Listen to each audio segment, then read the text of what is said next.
Bon, bien bonne journée, monsieur Rousset. Hein. Prenez soin de vous et bonnes vacances. En parlant de vacances, ça me fait penser, fallait que je vous parle de ma fille.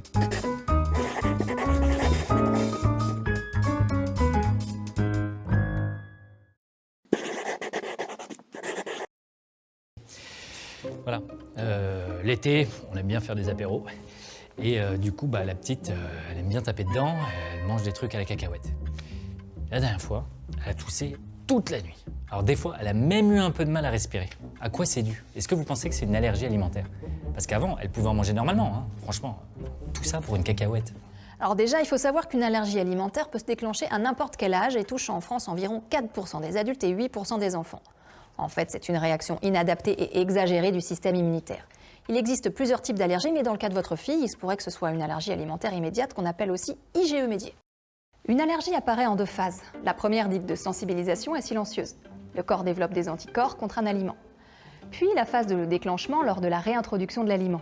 Les cellules de l'allergie vont libérer des substances responsables des différents symptômes. Cutanés, démangeaisons, digestifs, maux de ventre, difficultés à avaler, vomissements, ou respiratoires, jusqu'au malaise ou choc anaphylactique. Et bien souvent, les aliments coupables sont le lait de vache, l'œuf, les crevettes, les fruits à coque ou dans son cas, la cacahuète. Ok, du coup, il faut que ma fille, elle vienne en consultation? Enfin, je sais pas, peut-être qu'elle est un peu trop jeune pour faire des tests, vu qu'elle a que 3 ans. En soi, il n'y a pas d'âge pour les tests allergologiques. Donc si elle a eu des symptômes, elle peut venir. D'accord.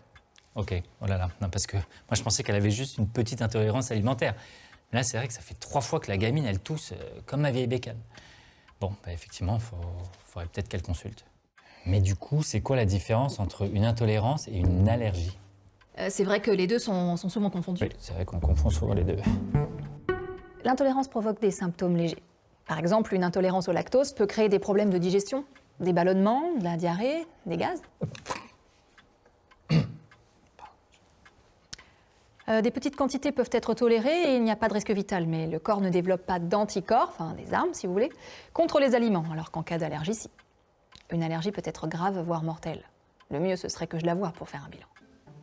Cependant, la maladie cœliaque ou intolérance au gluten est un mécanisme immunologique et ne doit pas être mélangé avec les autres intolérances. D'accord. Mais du coup, est-ce que c'est pour la vie, hein? Comment on peut l'aider?